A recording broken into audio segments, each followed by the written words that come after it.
तो brilliant students and brilliant people, आज के lecture class 12 physics unit first से चैप्टर है इलेक्ट्रिक चार्ज एंड फील्ड का लेक्चर नंबर 20 पार्ट 4।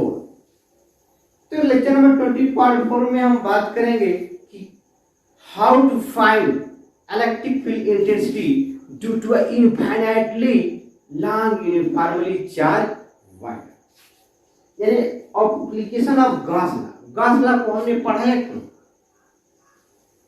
ताकि उसका यूज करके अच्छे तरह से हम इलेक्ट्रिक फील्ड की इंटेंसिटी को क्या कर सकें, फाइंड कर सकें गॉस लॉ की हेल्प से। तो डियर स्टूडेंट्स, इसके बिफोर लेक्चर गॉस लॉ यानी गॉस थ्योरम चैप्टर से हमने अभी तक आपको 3 लेक्चर दे चुका है। लेक्चर नंबर 17 पार्ट 1 में हमने आपको एरिया वेक्टर पर डिस्कशन किया था। लेक्चर नंबर 17 पार्ट 1 में area vector, lecture number 18 part 2 में हमने इलेक्ट्रिक फ्लक्स पर डिस्कशन किया था और उसे सम एग्जांपल न्यूमेरिकल के साथ बताया था।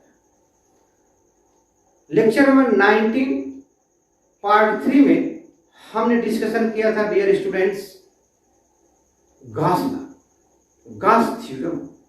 तो आज उसी का पार्ट है आपका लेक्चर नंबर 20 पार्ट 4 में कि how to find electric field intensity due to infinitely long uniformly charged wire. तो जल्दी से डियर स्टूडेंट पेन का भी निकाल लें और नोट्स बनाना स्टार्ट कर दें। हमारा वो आपका खूबसूरत एवं ब्यूटीफुल सा channel physics and chemistry study by Goyal Baba. तो हम लोग हेडिंग डालते हैं application of Gauss law. Gauss law के एप्लीकेशन फर्स्ट पढ़ेंगे हम लोग। पहला एप्लीकेशन है first, to calculate the electric field intensity, electric field intensity due to an infinite state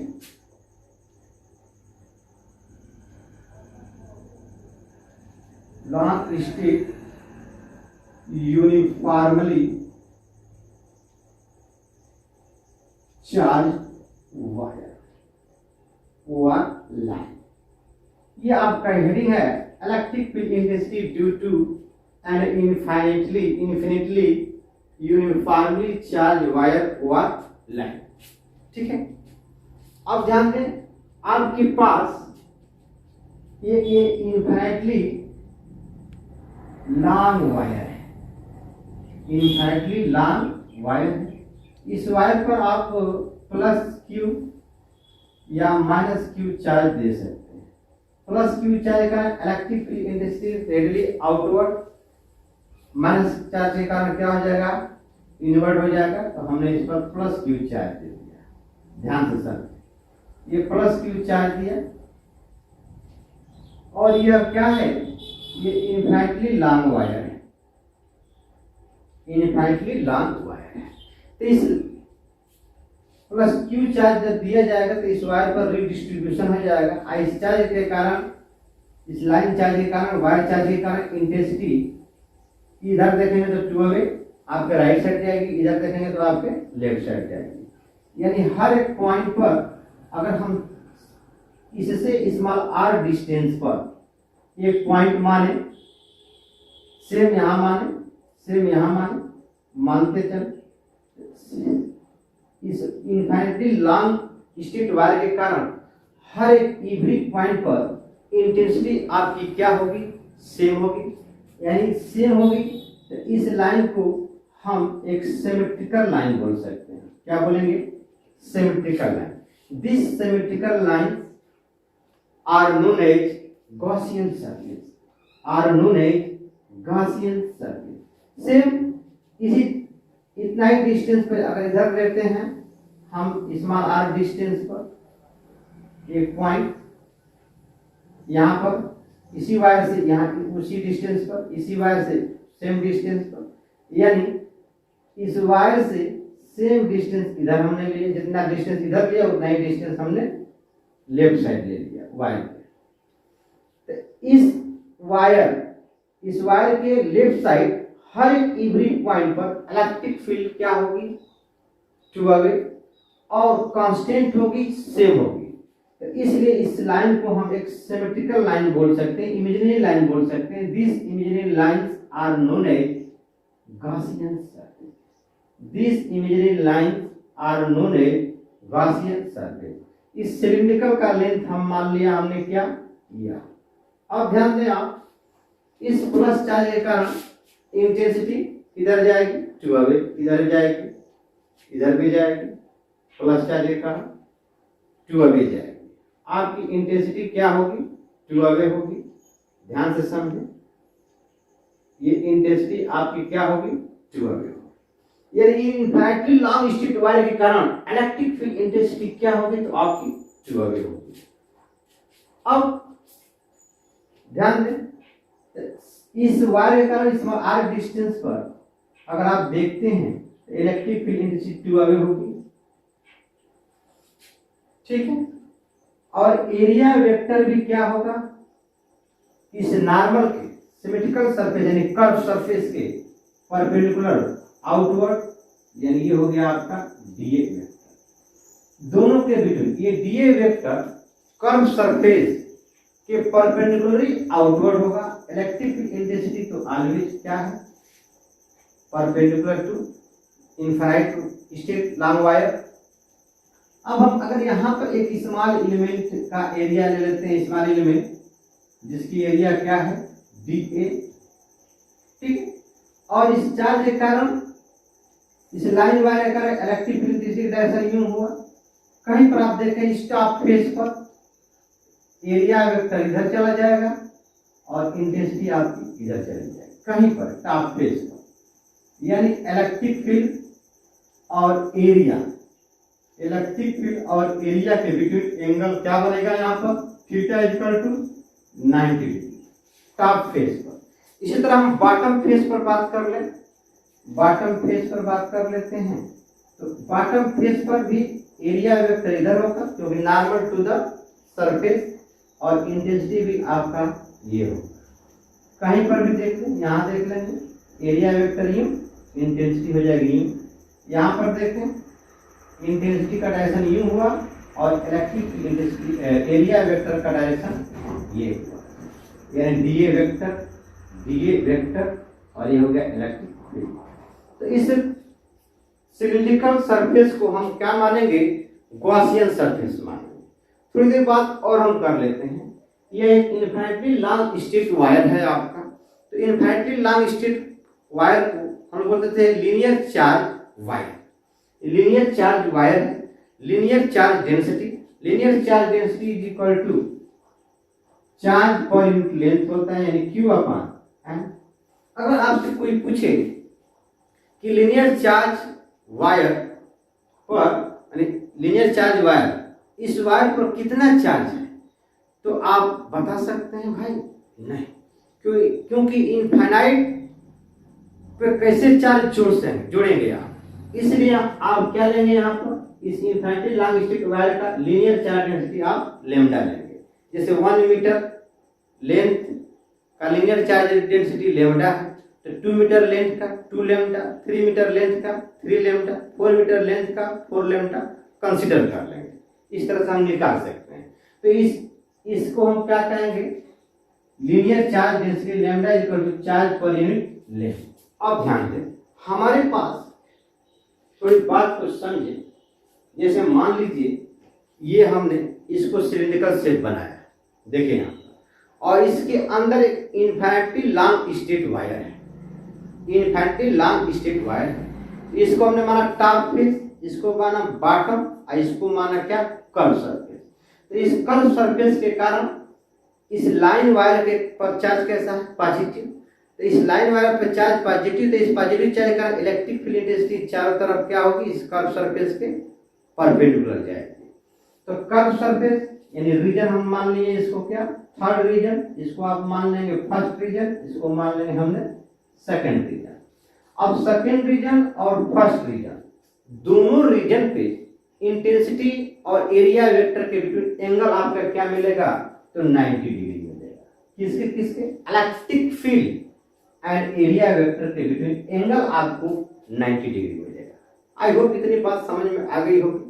दूसरी बात, इस लाइन वायर के कारण सेम डिस्टेंस पे, आर डिस्टेंस पे हर एक किसी भी इवरी पॉइंट पर आप देखेंगे तो आपकी इलेक्ट्रिक फील्ड क्या होगी, तो सिमेट्रिकल होगी, सिमेट्रिकली होगी। This symmetrically lines are known as Gaussian surface. क्या बोलेंगे, गॉसियन सरफेस।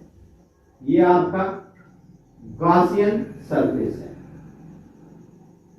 इस गॉसियन सरफेस पर इलेक्ट्रिक फील्ड इंटेंसिटी सेम है, यानी सिमेट्रिकल लाइन है। This symmetrically lines are known as Gaussian surface. दूसरी बात, इस गॉसियन सरफेस पर हर एक कर्व सरफेस पर देखें, electric field at every point on a surface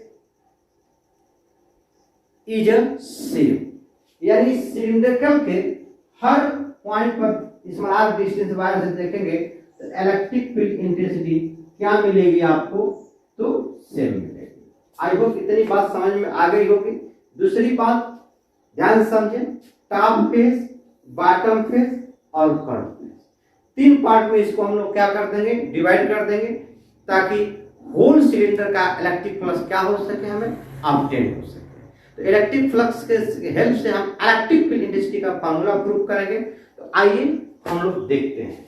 देखेंगे according to Gauss theorem, according to Gauss theorem whole cylinder electric flux is equal to Q upon epsilon. ए Q क्या है, inside the cylinder, inside the cylinder. तो formula होता है OR line तेरा total Gaussian surface S E vector dot क्या लिखेंगे, तो DA वेक्टर। इसको हमने इक्वेशन क्या कर दिया, फर्स्ट कर दिया। अब ध्यान से समझे, इस फ्लक्स को क्या आप कहेंगे, flux through whole cylinder.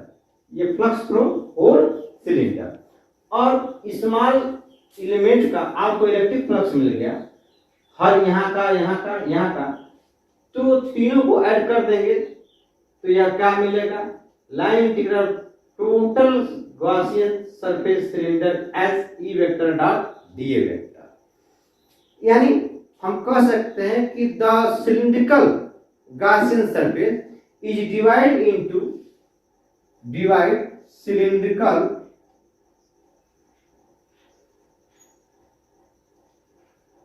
Gaussian surface is divide into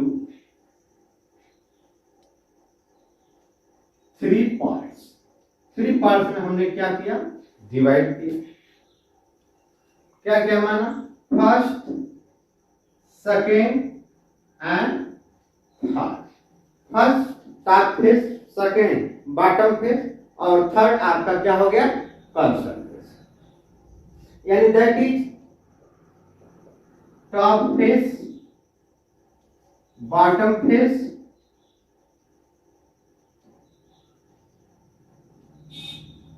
and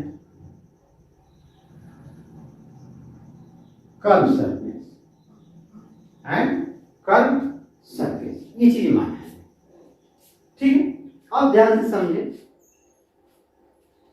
equation first को लिखते हैं हम, line integral total Gaussian surface S E vector dot क्या लिखा, ds vector is equal to flux on a surface या ऑन अ रीजन फर्स्ट या top face, bottom face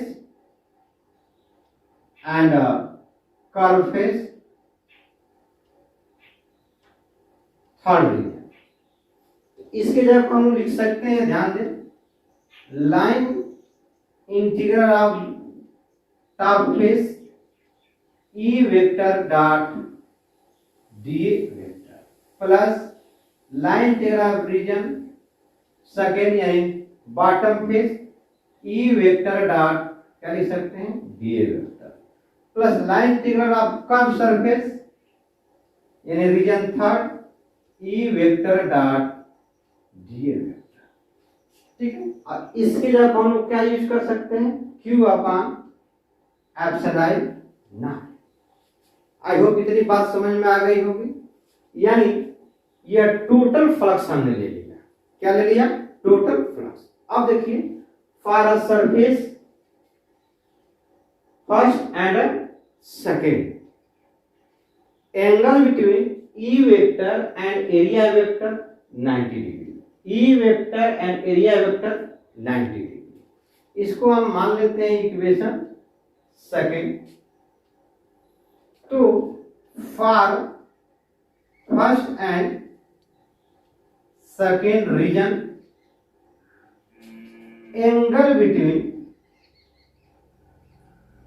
electric field and small area vector theta is equal to 90 degree. cos 90 degree is equal to क्या होता है, 0। तो हम लोग क्या लिख सकते हैं, region first E dot DA vector यानी E DA cos 90 degree plus line integral region second E DA cos 90 degree is equal to क्या हो गया, 0। ये इक्वेशन हो गया हमारा क्या, थर्ड। अब इस थर्ड इक्वेशन और सेकेंड इक्वेशन को कंबाइन कर दें, यानी इसके और इसके जगह पर हम क्या रख सकते हैं, 0। तो मिला हमारा q upon epsilon naught is equal to 0 plus line integral of region third यानी curve surface E vector dot क्या मिला, डीए वेक्टर। आई होप इतनी बात समझ में आया। ओ हम इसको और क्या लिख सकते हैं, डायरेक्ट मिला हमारा line integral of region third E vector dot DA vector in equation fourth. From equation second and third becomes, लिख सकते हैं from equation second and third becomes. अब ध्यान दें, हमारे पास कर्व सरफेस के देखिए बात, ये कर्व सरफेस हमने बनाया इसको इमेजिनरी। अब यहां पर क्या है, इसके अंदर वायर है, चार्ज वायर। इस चार्ज वायर का इंटेंसिटी क्या आ जाएगी, इधर 2 इधर भी क्या होगी 2, इधर भी क्या होगी 2, इधर भी क्या होगी 2। लेकिन हमने बताया था कि एरिया वेक्टर ऑलवेज पर normal to the surface, normal to the surface, normal to the surface, normal to the surface, normal to the surface. यानी किसी भी सिलेंडर के कर्व सरफेस पर, इस सिलेंडर के कर्व सरफेस पर एनी पॉइंट पर आप अगर देख लें एरिया वेक्टर और इंटेंसिटी के बिटवीन एंगल, तो क्या होगा, theta is equal to 0 degree होगा। यानी angle between E vector and DA vector on the curve surface theta is equal to 0 degree. Hence we can say that in equation, hence we can retain equation 4। क्या करेंगे, line integral reason third, चलिए यहीं पर लिख देते हैं, since angle, चलिए since angle on किस पर, रीजन थर्ड या ऐसे in region third angle between DA vector and E vector theta is equal to 0 degree. तो देयरफॉर क्या लिख सकते हैं, q upon epsilon naught line integral of region third e into DA cos 0 degree. cos 0 degree आपका क्या होता है, 1। ये मिल जाएगा आपको integration region third E into D. अब ई हर एक कर्व सरफेस पर हर एक पॉइंट पर एवरी पॉइंट पर ई क्या है कांस्टेंट, ई को हमने बाहर ले लिया। अब मिला हमको रीजन लाइन डिग्राफ of region third into D Q upon epsilon naught. अब यहां से देखें lambda is equal to Q upon L है, तो क्यू इज इक्वल टू आप क्या लिख सकते हैं लैम्डा इंटू एल लिख सकते हैं, ठीक है। तो क्यू की जगह आप क्या यूज कर सकते हैं लैम्डा इंटू एल। लैम्डा यहाँ पर क्या है तो लीनियर चार्ज डेंसिटी है और एल क्या है सिलेंडर का लेंथ है।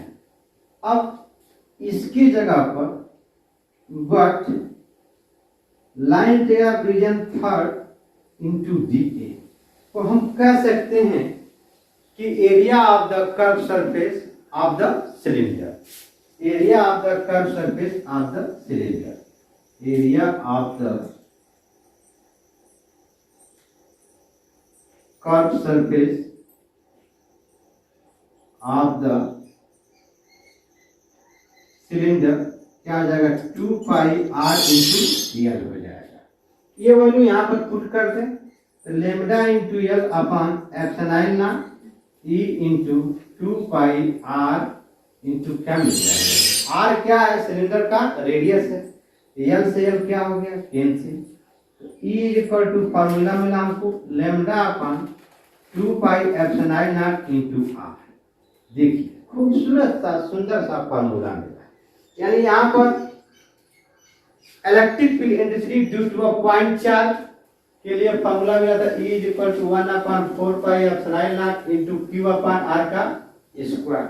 Electric field intensity due to electric dipole and axial line या इक्वेटोरियल लाइन।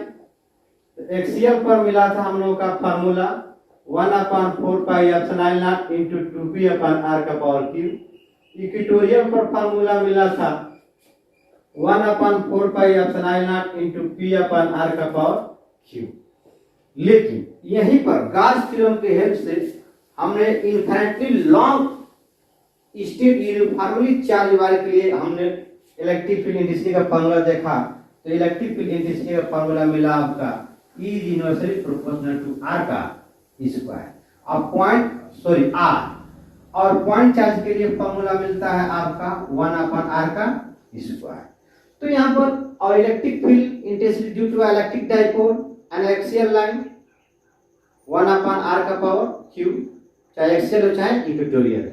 तो यहाँ पर graph between intensity and distance या रेडियस ऑफ द सिलेंडर देखेंगे, ये हो गया R और इधर आप ले लेंगे इंटेंसिटी, तो ग्राफ मिलेगा रेक्टेंगुलर हाइपरबोला। ठीक है, तो इसी के साथ इस एप्लीकेशन फर्स्ट एप्लीकेशन के साथ ही एंड करता हूं लेक्चर को। नेक्स्ट हम लोग सेकंड एप्लीकेशन में आएंगे। It's okay, bye.